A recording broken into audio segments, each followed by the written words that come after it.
Good afternoon. Our next speaker is Mr. Hári Sewell. Hári is a management consultant and a former executive director in the NHS.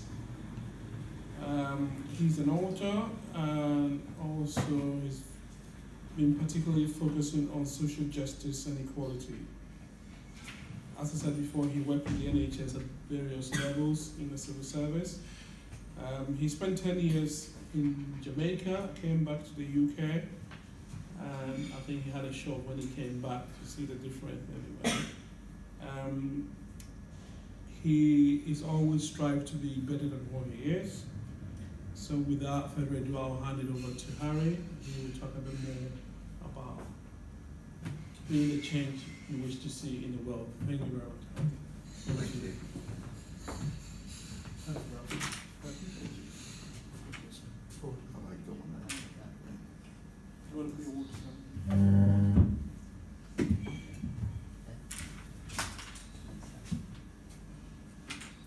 Good afternoon.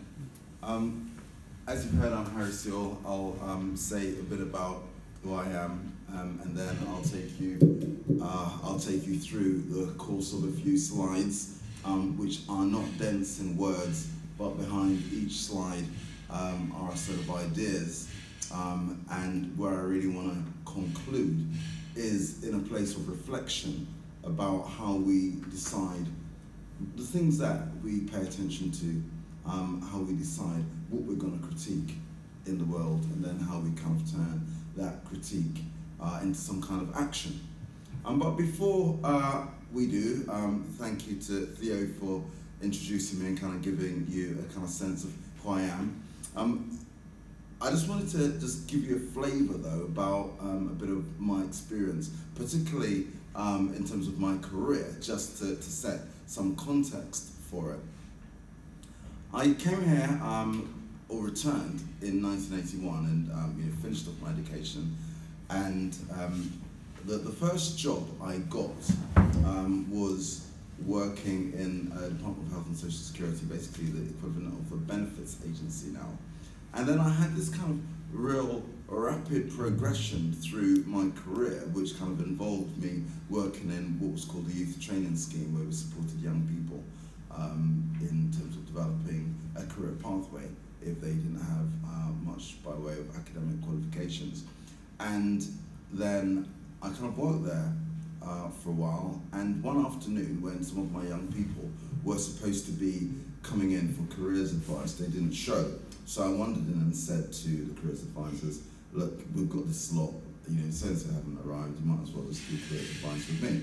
So we did that, and that was so fortuitous, an unplanned event, then shaped the rest of my career today. So there has been some kind of design to it, but largely it was about that idea of seizing the day. And yeah, I won't kind of bore you with the full length of what I've done, but basically, after that careers advice, when I became a social worker, was a practitioner for a few months, went on to be an approved social worker, which was unheard of. Normally it would take 2 years to get to that point. Within about 3 months I was put on the course. Then after 2.5 years, I ended up getting a management job, and literally my career just kind of bumped along like that. And it was really, really exciting, fantastic ride. Within all of that was growing an intrigue about what's my place in the world beyond work. And this is the kind of segue into what we're thinking about at the moment. Because I think in a very capitalist society, it's easy for us to see our value as being very closely correlated to either what we do or what we earn, or both. And of course, our interest in the subject at hand is thinking about, well, who are we beyond what we do in our jobs day to day? So that's where we're going to kind of go. And it kind of reflects what I do when I do mentoring and coaching, to kind of say, let's not think about a work plan, let's think about a life plan. So it kind of starts here. Move from an emphasis on personal lifestyle issues towards creating political paradigms and radical models for social change that emphasize the collective as well as individual change. So there's a lot in here. The first thing is I've chosen quite deliberately to start with a reference from a woman. Some of you will know who Bell Hooks is.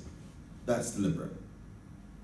Because of course we live in a world where when we're citing experts, when we're referring to people who have made an impact on the world, the default is that we look to men.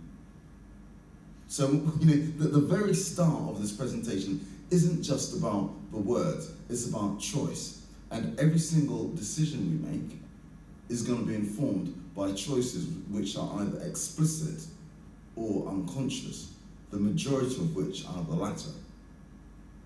And if we want to start thinking about real change, it's imperative that we practice our minds in delving beneath the most explicit and obvious choices we're making to understand the implicit choices that we're making.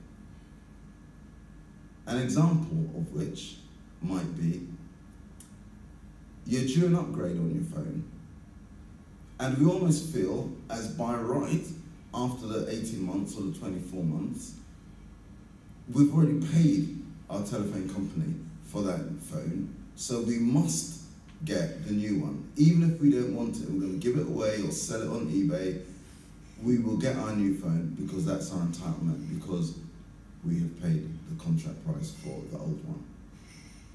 Behind that story, of course, is that in the Congo, the Democratic Congo, there's a lot of death and war as a result of the metals and minerals that go to make our mobile phones. And we might not even know that, but in an unconscious or perhaps uninformed way, our continued pursuit either to get what's rightfully ours because we've already paid the price for the phone, or our pursuit to be always ahead of the curve, having the latest gadgets and abilities on our phones, we continue to fuel wars in another part of the world. And that link is really clear and explicit. And we will find that in our lives, we make choices like that which are based on our individual decisions because we feel we have an entitlement, and we almost feel that to not buy into that means that we're missing out on something.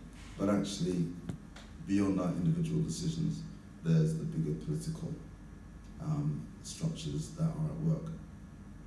So that's the kind of story behind that slide.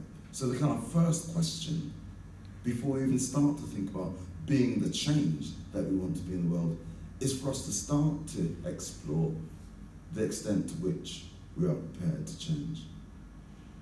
The illustration I brought with me around that is a good friend and colleague who said, I understand veganism, I understand why eating animals is a problem, both in terms of animal welfare, in terms of environmental sustainability, and just in terms of violence.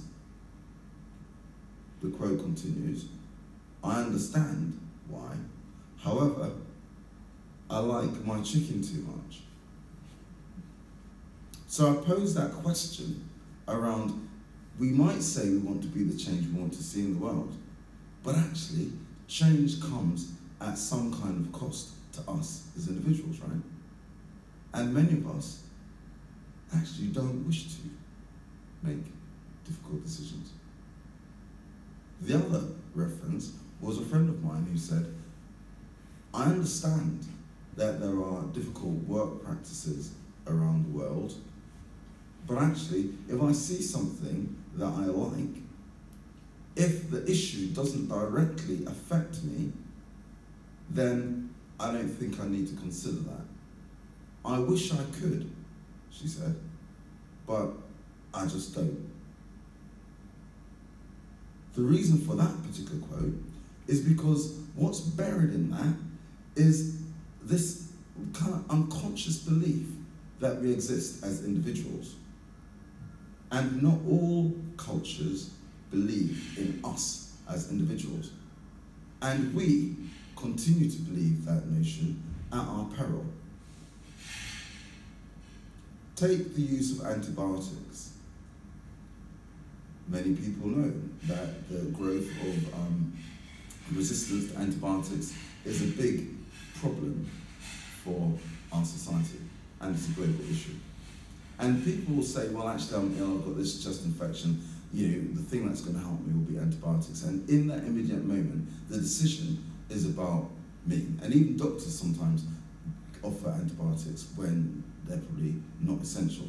I'm not challenging each individual clinical need, I'm just saying that the global studies tell us that this is a pattern. But in the moment, decisions are being made based on either that individual or that individual interaction. Of course, the consequence is, as we secrete antibiotics and it still lives in our waterways, we actually have a lot of the antibiotics in our systems, which means that the bacteria are developing better and better ways to bypass the impacts and effects of antibiotics. So we'll get to a stage, I'm guessing, when if we have an infection, we have nothing that we can then give someone to overcome that infection. The thing is, we're not far from that point. And there's a whole lot of science and kind of politics around why the pharmaceuticals aren't investing in antibiotics. But that's not what today's about. It's helping us see that each individual decision we make, even though we might say, well, I don't need to think about other people, I'm concerned about me. Actually, we're all connected. And each decision we make does have an impact on the rest of the world, which is why if we pay, I don't know, £2 for a pair of socks, or £3 for 6 instead of £12, then it means that someone somewhere across the world is probably surviving on what we'll spend in the pub or in a cafe in one afternoon, and they're surviving on that for a week or a month, because we'd rather spend X on our packets of socks and go and spend £40 in the pub in the evening than to do it the other way around. All our decisions mean we're linked to the rest of the world. So this keeps going through, helping us think about the change we want to be in the world. Pedagogy of the Oppressed. I don't know if any of you have read that book by Paulo Freire. Washing one's hands of the conflict between the powerful and the powerless means to side with the powerful. It doesn't mean we're being neutral. Okay? And you may well have heard that quote in different guises. I don't even know who said the quote, that all it takes for good men to succeed is for all of us to kind of look the other way. There are kind of many versions of it. All it takes for evil to succeed is for good people to look the other way. Okay, so what is this one about? All of the decisions we make are connected. So I want us to kind of move into the area of political critique. So we've already heard about asylum and refugee status. Alongside that, we've got the demonizing, so alongside the demonizing of people who flee, we've also got the demonizing of people who claim benefits. And what we have is the celebration of people with wealth and power. And it's so easy to fall into the trap of joining in with what's culturally normal. So here's an example of what I mean. Apparently, one of the princesses had a baby recently.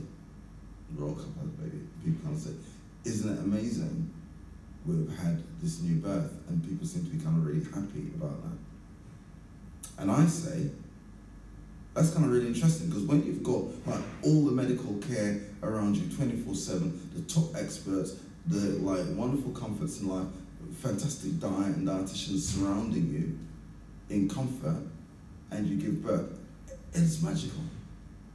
But when you've traveled across the very dangerous waters, and you've seen some of your siblings die along the way, and like I won't even go into the kind of stories, perhaps for obvious reasons, about what happens on that journey. And then someone arrives, malnutrition, really hungry, really tired, with no family support networks, and they give birth. I can think, wow, what an absolutely immense story is that? And that's where my joy about a successful birth comes from. But you juxtapose the two stories about how our media tells, or how we share the stories amongst ourselves. There is a different value. And that different value is about a different value being placed on life. Actually, if you think about it, that is precisely what's going on. And we need to practice our minds, as I said before, about bringing into our awareness some of the underlying assumptions that inform and influence the decisions we make, including what we celebrate and what we don't pay attention to. So in Pedagogy of the Oppressed, where Paulo Freire is talking about the conflict between those who have power and those who don't, I know many people, for example, sat at home complaining about the banks being bailed out when there was the economic downturn in 2008. But that's all we kind of do. And because the banks are networked with the political leaders in this country, of course, that kind of happened as an event, and the world moves on. Meanwhile, we've got austerity and the cuts in our sector that you'll be well familiar with. And somehow, yeah, there are campaigns around it, but our voices are never loud enough to really upend the norms, because the default assumption is that the people who are on the fringes of society can always be the whipping boy, whipping girl, the person who takes the brunt of our dissatisfaction.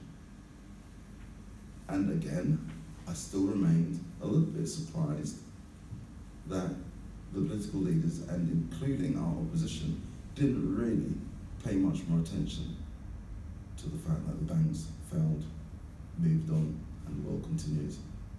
And someone who's getting £100 a week is made to feel as though they're really evil. Now, of course, behind that, we need to kind of critique how effective the welfare state is and other ways of tweaking it to make it work better. But what I'm talking about is the relative attention and the passion with which our minds become switched onto one thing or another. Okay.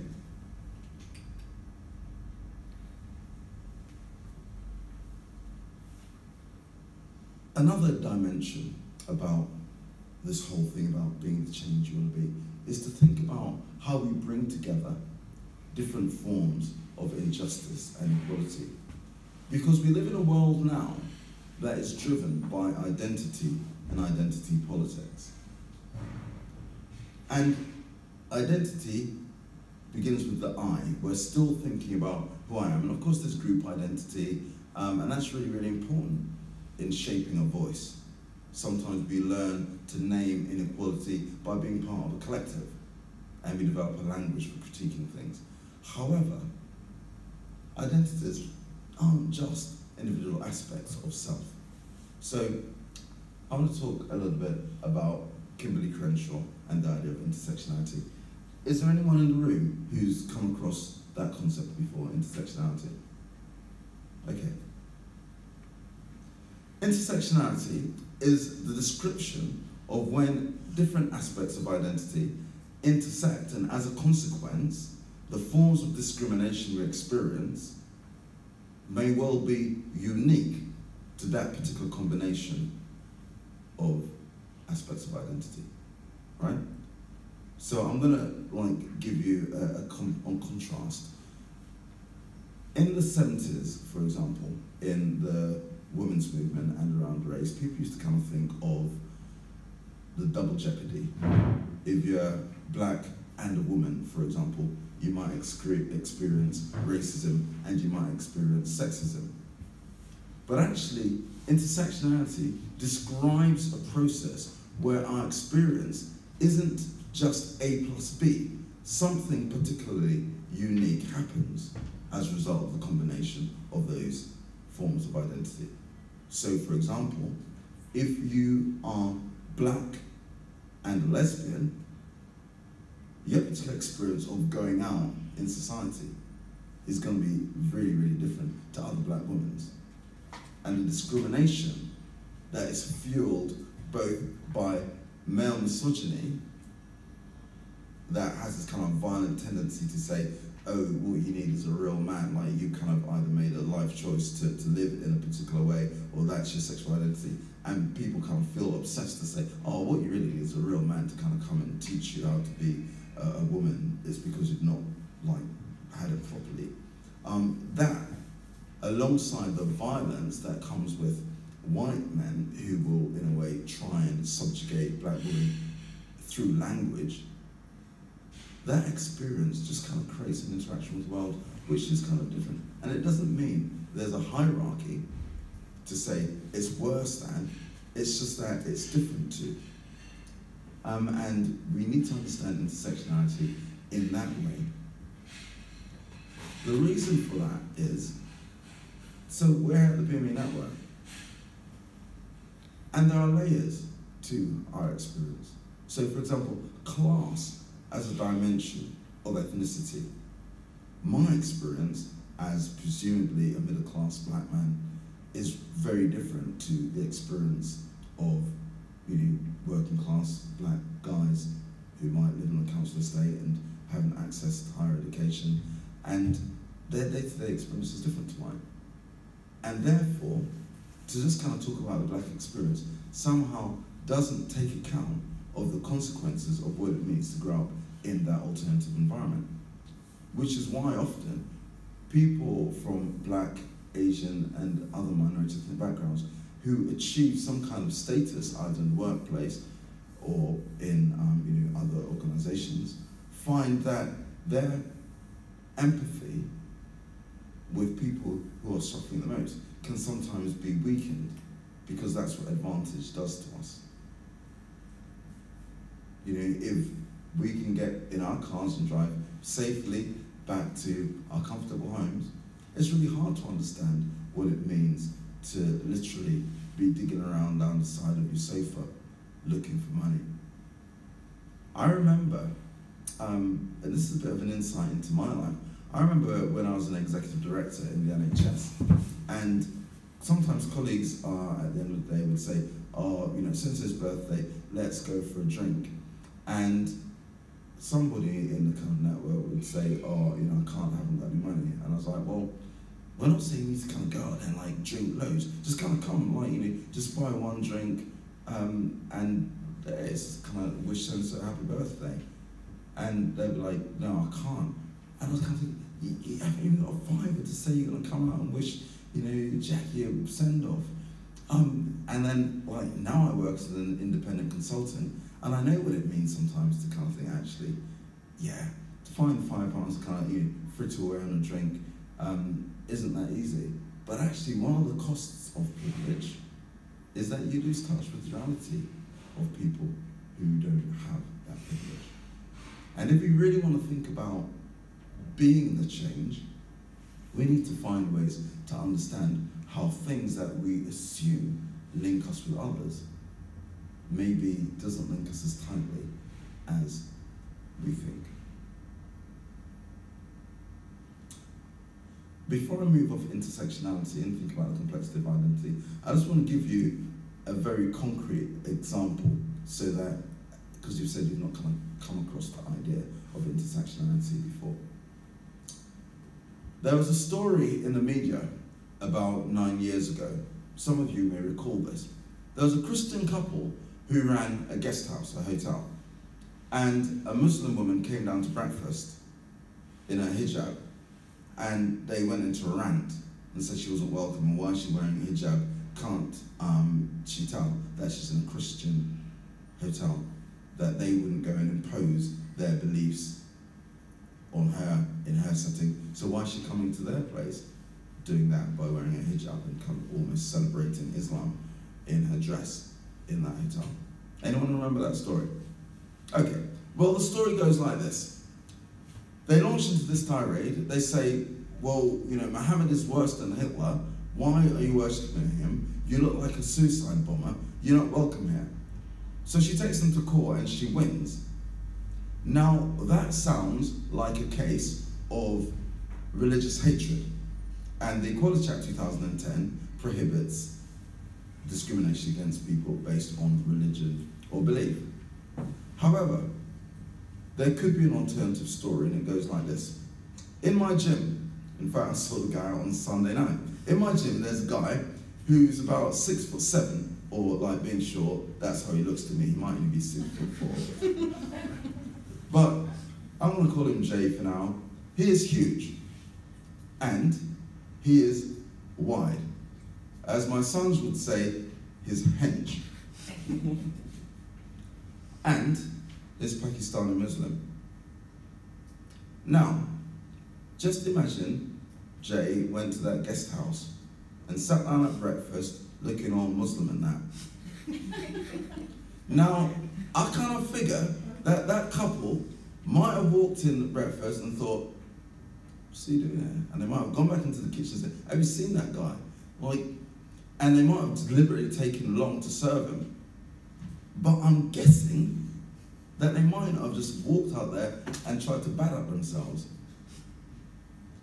And when you think about that story, it gives you a bit of an insight into intersectionality, because though the story sounds like it's a story of religious hatred and just that, probably because the woman was a woman and she was 60 years old, that combination of identities probably made them feel more emboldened. So what you were seeing was an intersection or discrimination as a result of the intersection of aspects of identity. That's what intersectionality is. And what's important about that is, I know, for example, that going right back to where I started, growing up as a boy, when the people who are cited as the leaders in the field, the political leaders, the books we're told are the best authors out there, that, you know, the gods are primarily men.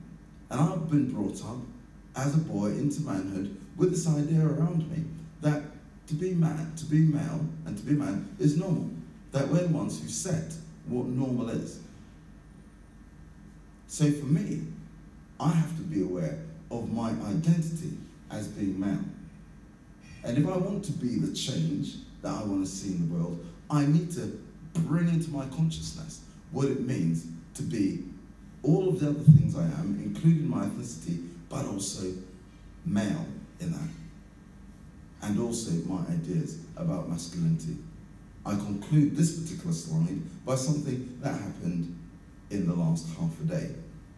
Someone sent me an invitation on LinkedIn. I clicked on his profile and his bold picture and statement said, I create women leaders in business worldwide. I thought, nope.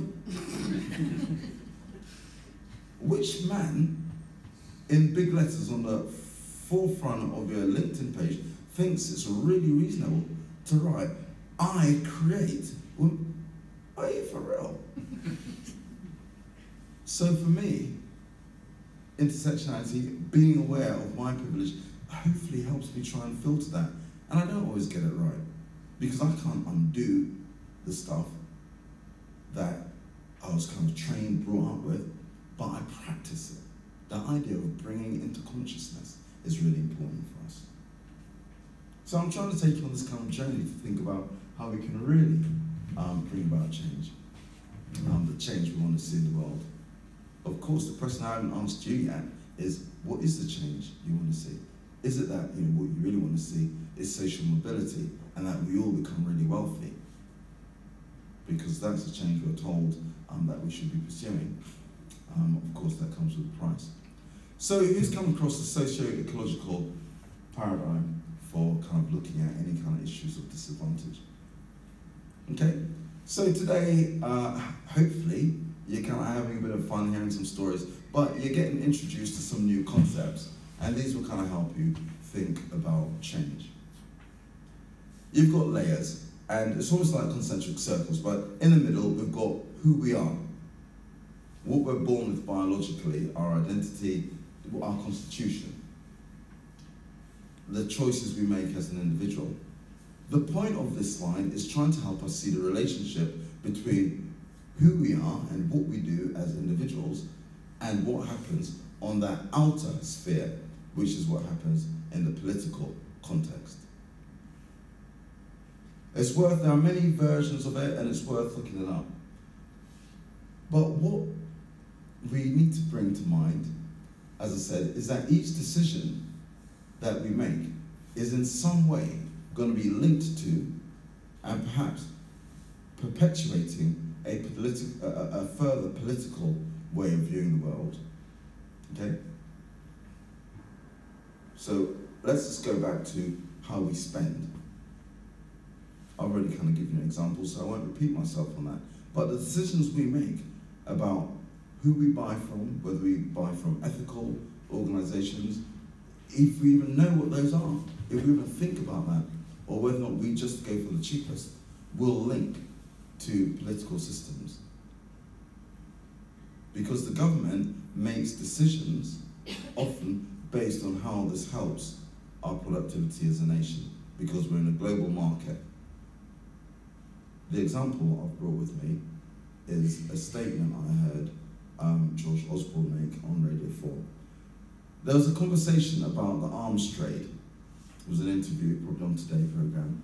And the conversation was about, well, you know, we're still kind of selling arms to, you know, many states across the world that treat their citizens really badly.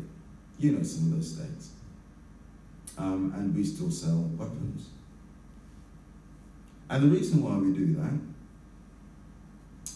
is this quote George Osborne said when he was challenged about, well, you know, why are we investing so much in the arms industry? And he said, you see, given what we know about what some states do with the weapons we sell, he said, the thing is, the arms industry in this country provides X thousands, hundreds of thousands worth of jobs, and it's kind of naive for you to be sitting there kind of suggesting that we just do away with that industry. Okay, cool. So let's just paraphrase this. We don't really mind if people plant mines and blow up their own citizens, people lose arms and legs and die, but at least our citizens get jobs. So it's okay then. Now, each decision we make plays into that way of thinking that reduces human life to an unsuccessful bit of collateral in some bigger idea that we have about what it means to be successful. And you can critique many systems like that.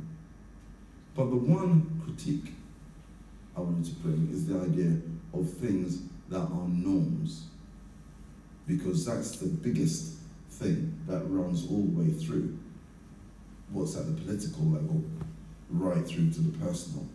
The ideas that we consider to be norms. Heteronormativity as one, or patriarchy, or what we might consider to be norms around race and the process of racialization. Let me break those down for you.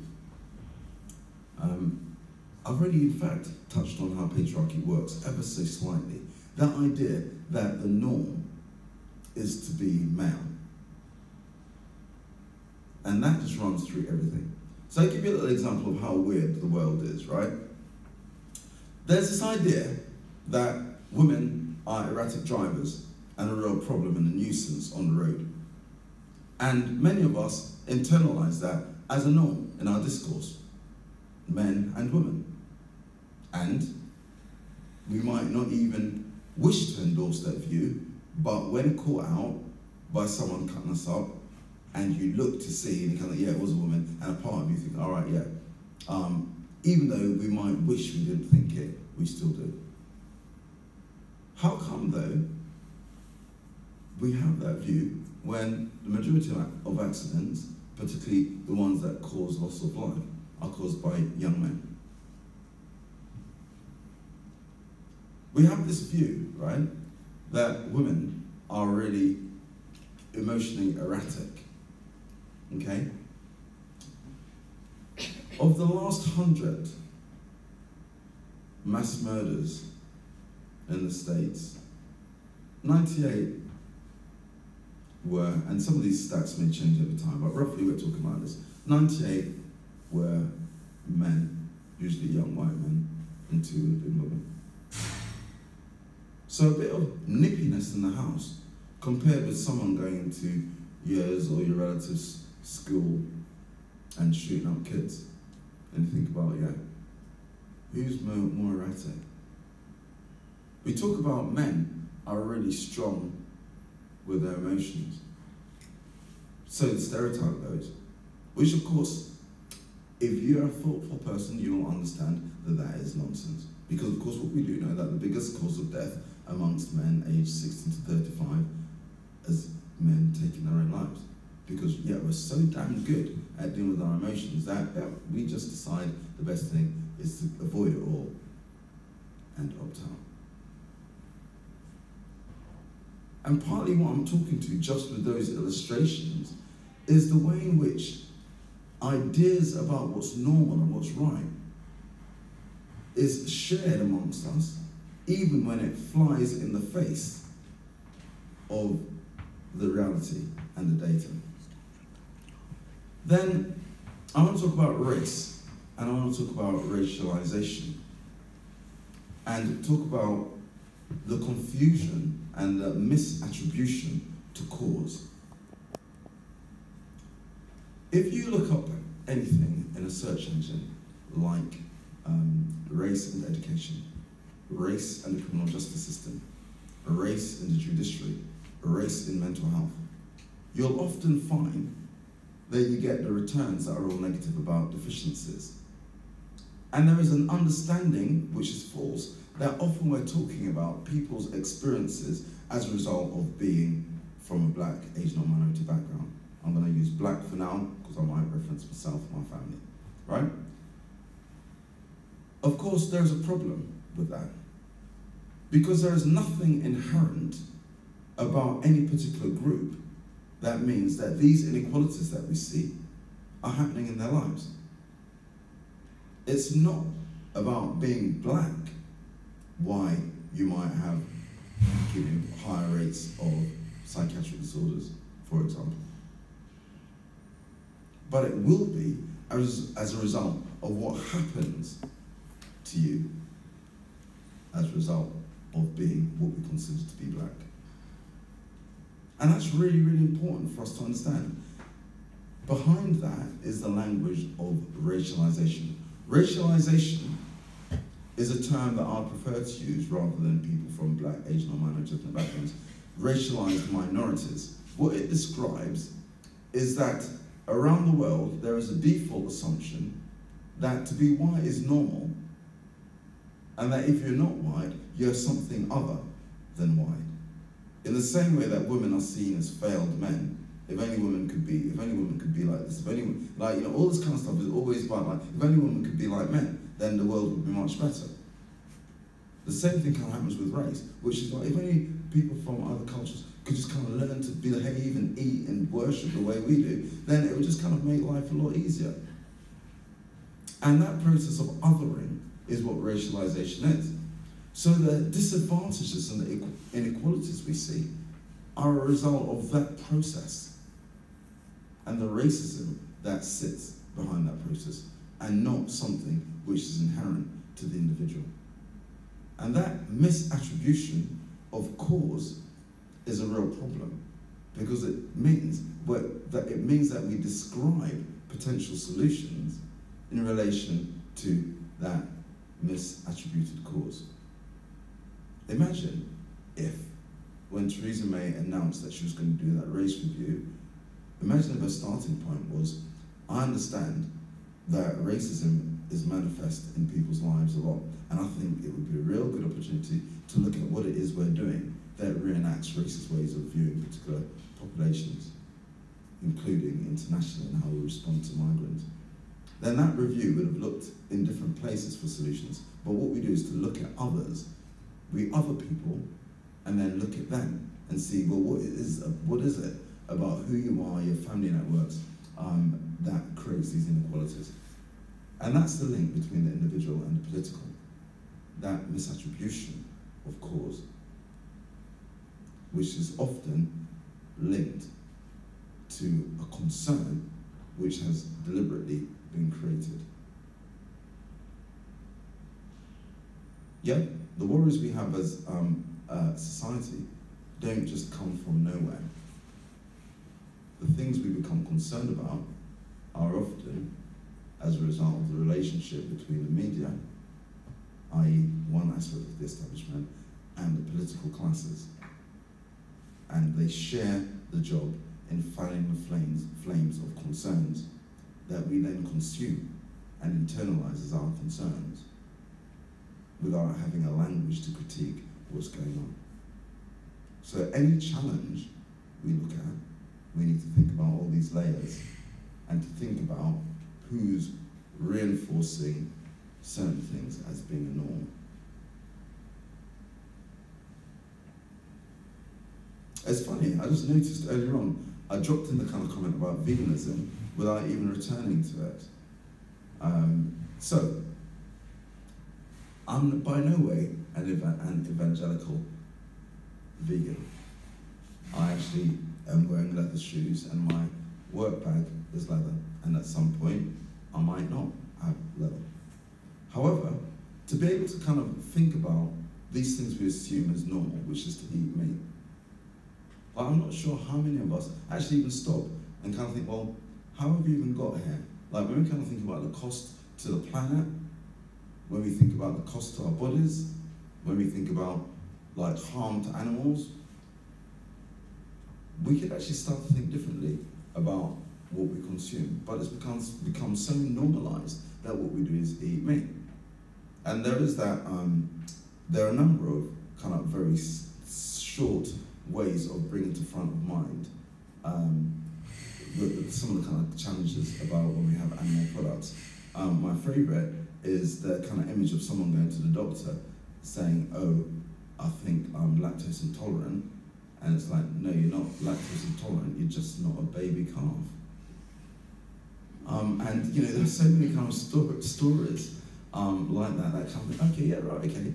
So we're doing all these things that are kind of a bit unusual, but we don't often inhabit a place where we critique it, or, going back to my friend and colleague's comment, we don't get to a point where we actually feel inclined to make some of the changes, because it means a cost to ourselves, which is where some of the further work comes from. You may well ask some questions in a minute about the socio-ecological paradigm there. So I'm kind of moving us now to a conclusion, to kind of think about how do we kind of get some of these changes to happen. So you can see that quote there from Ursula de Guin. It says, you cannot buy the revolution, you cannot make the revolution, you can only be the revolution. It is in your spirit, or it is nowhere. And I guess it links directly to where we're starting from. We can look out there to kind of say, there are these things that we're unhappy about, and we're looking to other people. When I was director of social care in an NHS trust, one of the social work staff, we were having a roundtable discussion, and he kind of kept saying, oh, well, this is a problem, and I can see this happening, and this needs to be fixed. And he was kind of just going through critiquing a lot of things, and I was saying, it sounds as though you really kind of understand like some of the issues on the ground, because you kind of, the frontline manager, you really get them. It would be really helpful if you could kind of capture some of that and start to think about what we might want to do to shift it. And he said, That's not my job. You're the directors. That's what you're supposed to be doing. I thought, okay, so you'd rather just kind of live with these things impinging on your life than to devote yourself to bringing about some of the kind of change that you want to see. And this idea of leaders that we bring into our systems, which comes from the military, which is that you have someone at the front who leads and tells us what to do, really distorts our ability to have organisations that are well-led. Because well-led organisations, of course you need to kind of have clarity, but actually good leadership comes from when everybody at their level understands that they have a leadership potential and that it isn't just linked to your grade, it's linked to the extent to which you feel a commitment to change what's around you. So if we want to see changes out there, then we need to kind of think about what's within us to bring about some of these shifts. And I've touched on a multiplicity of things today, and what you start to realise is that actually it isn't just a one-issue agenda. That I couldn't just say I'm a campaigner, for example, around race equality or race inequality, and to just stick with that. Because if I fail to incorporate intersectionality in that, then I fail to see how, for example, my position as a man has given me privileges which I may then not even be aware of. Or if I fail to speak out against injustices for women, then of course there are things that I miss in my role. So the challenge is for us to think about how we can be countercultural on a number of issues. So I just kind of threw these out there randomly for you to start thinking about. And it isn't just rhetorical, because I'm hoping when I stop in a minute, you will actually start to respond and really say to me what your thoughts are on these issues. What's your position? Where do you stand on what you eat and drink? The stuff that we just assume as our norms in society, kind of going back to that socio-ecological system where there are reinforcements from the political classes to maintain the norms.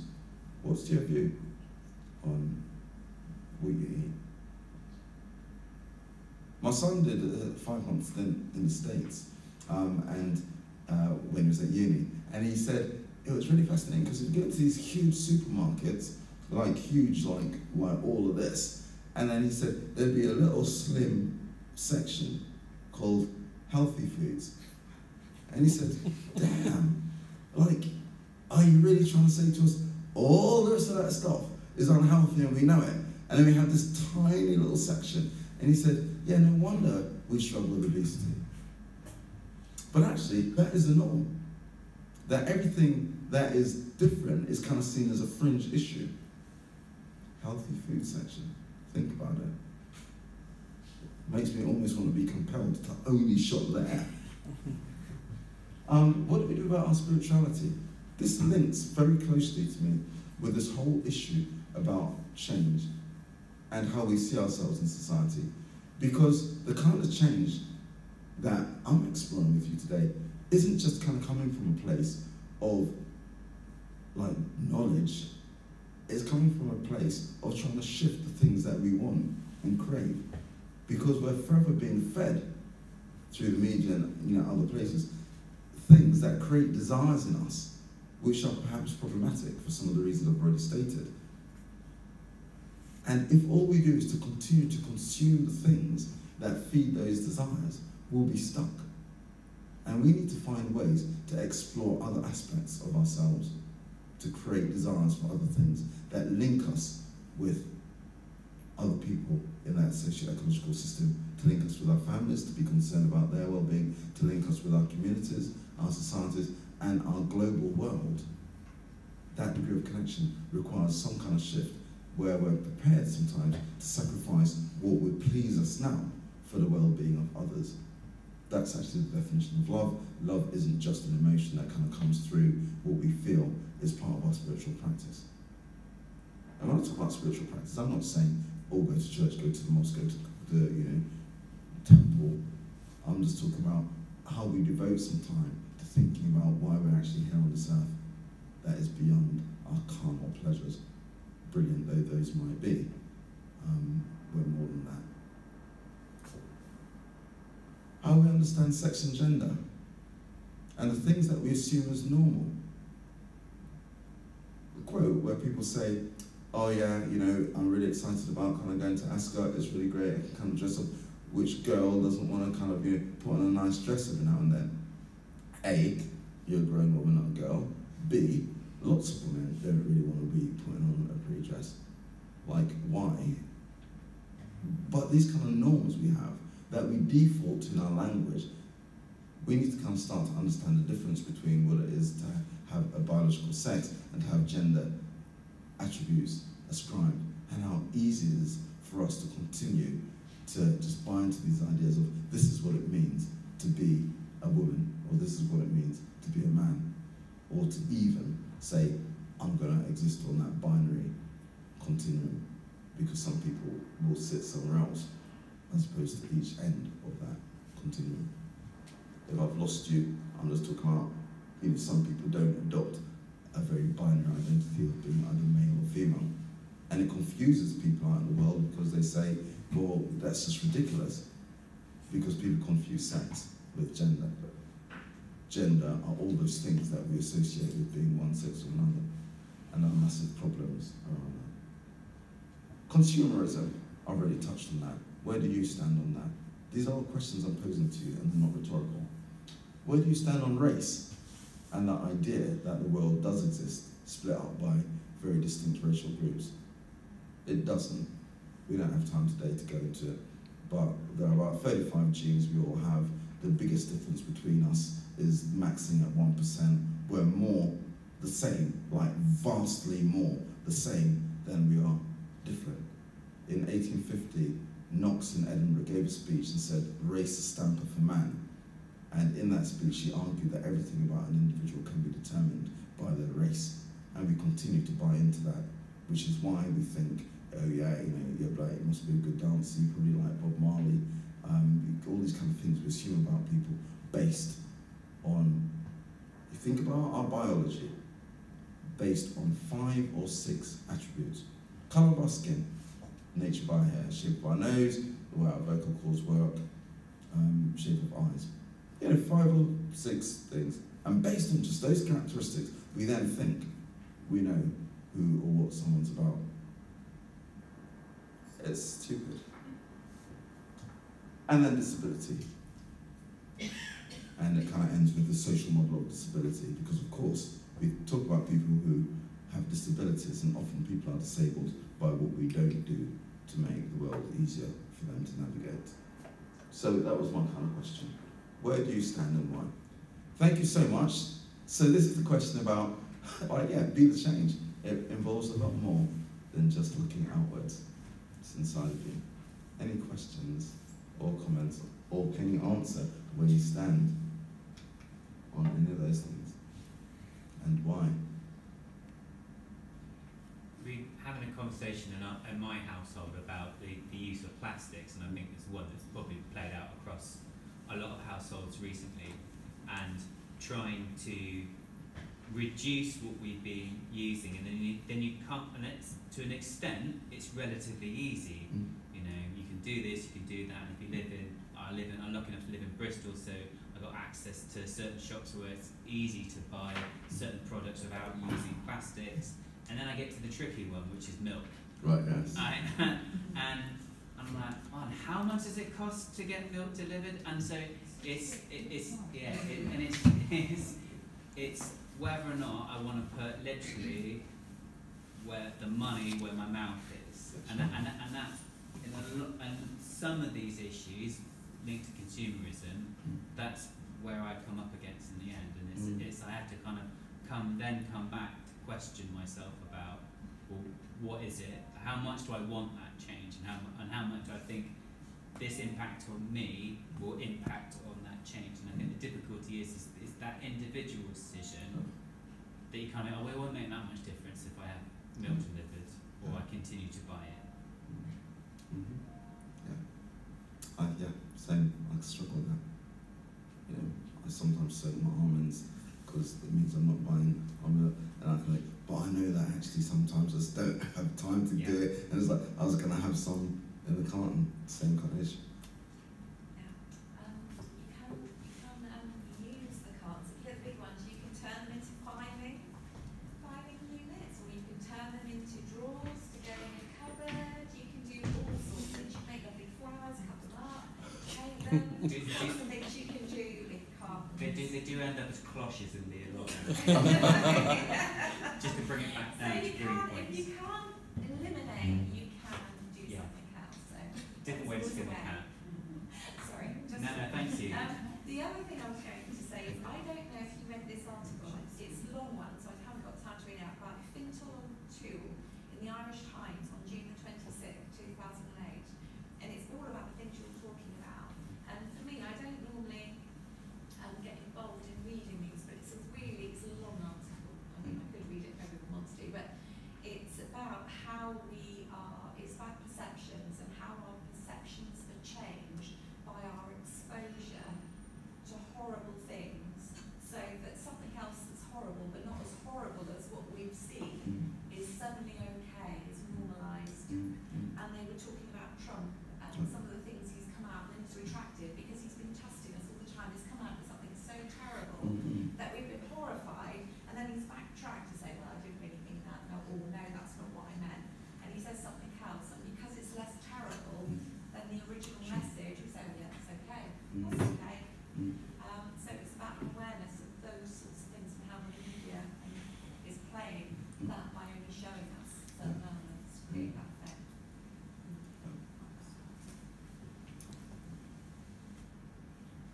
I think we're also governed by fear of criticizing, aren't we? Yes. People don't have the bravery to actually say what they want to say, because there's that fear of sounding critical or sounding different or being different, which holds a lot of people back from actually expressing what they think on these issues that we're looking at.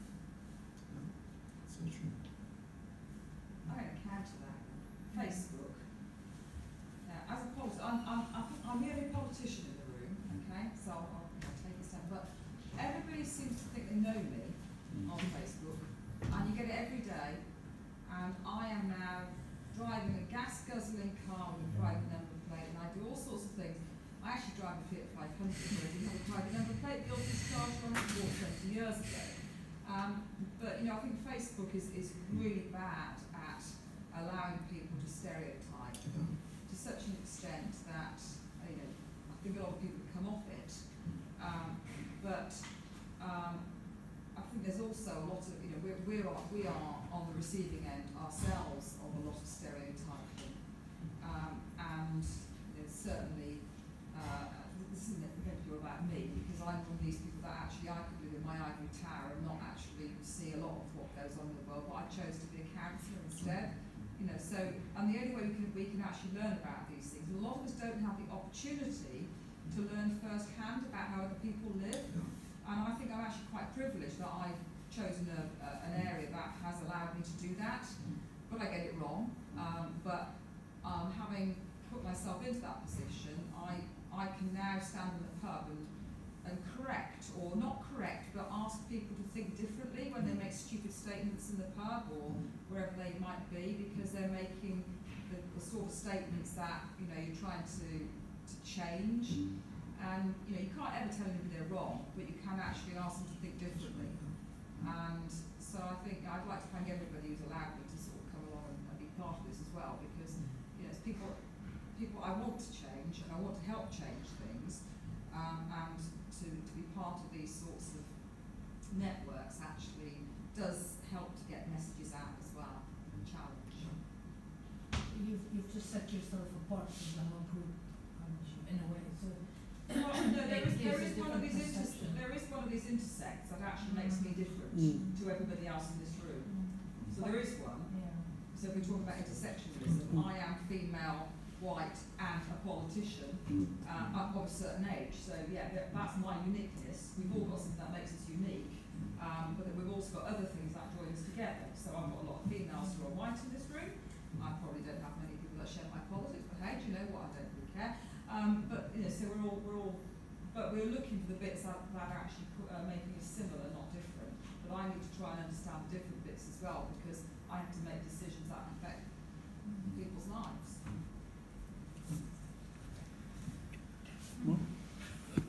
I was going to say, touching on what you both mentioned, also in terms of from your own experience, where do you think first of all, is there like a corporate line, and if so, where do you draw that in terms of, bringing these issues to the fore, speaking about certain things? For example, we have a very large organisation. We've got 5,000 plus staff. Whenever we have any events such as these, it's always difficult to get people to come along. So even, it's a good turnout today, but even if you see, we've sent hundreds of emails, a message going out to 2,000 staff, more than that, and still we struggle with getting people to buy into this whole, going back to what you were saying about, I can't remember what you mentioned at the beginning, if it doesn't affect me. Oh, okay. So, that kind of attitude. So how do you see people changing that in terms of within organisations? Yeah, I've got a real interest in organisational development, and one of the challenges we've got with the austerity and increasing pressure on our workforce, and the kind of, in some ways, appropriate focus on productivity, is that we often will ask the questions about, like, what are we achieving as a team, and then, like, as a wider unit or department, and we don't ask the question, what kind of unit or what kind of team do we want to be? And I would challenge every leader to practice that question. Like, what kind of, okay, great, yeah, we've got to deliver these, we've got to kind of get all these outcomes achieved. But in that process, what kind of team do we want to be? And it's like, okay, there's difference. Because of intersectionality, there's going to be so many versions of difference. Do we want to be in a team where we create a sense of a very narrow norm that we all try and fit into?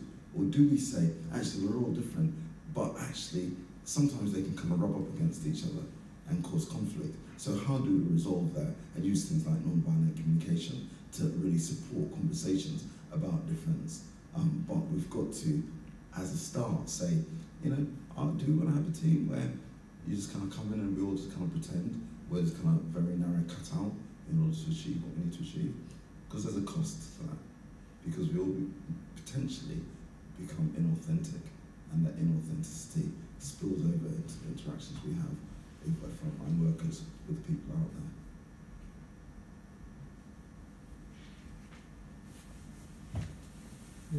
Before you take the mic, can I just give a disclaimer, which is to say, none of what I talk about comes from a position of me thinking I'm anywhere. I'm part of this kind of questioning and struggle. So it's kind of, it can sound like I've just kind of come and dumped a whole load of stuff. I'm not part of it.